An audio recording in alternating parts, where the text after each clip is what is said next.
ఓం నమో భగవతే వాసుదేవాయ. శ్రీ మహావిష్ణువుకి విష్ణు సహస్రనామాలలో శతమూర్తి అనే నామం ఒకటి ఉంది. మనకి అనేకమూర్తి, సహస్రమూర్తి, శతమూర్తి అనే నామాలు పరమాత్మకి చెందినవిగా ఒకేలాంటి అర్థముగా మనకి అనుకున్నా కూడా సహస్రనామ భాష్యకారులు ఈ నామాలకి భిన్నమైన వ్యాఖ్యానాన్ని అందించారు. అనేక సందర్భాలలో, అనేక రూపాలలో, అనేకమైన అవతారాలలో దర్శించబడిన పరమాత్మని అనేకమూర్తి, సహస్రమూర్తి, శతమూర్తి అని అనడం జరగచ్చు.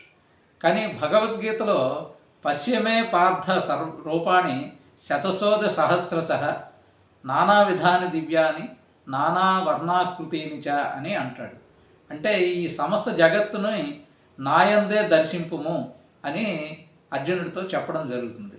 ఈ కారణంగా పరమాత్మ అయిన శ్రీ మహావిష్ణువుకి శతమూర్తి అనే నామము సార్థకమైనదిగా చెప్తారు. స్వస్తి.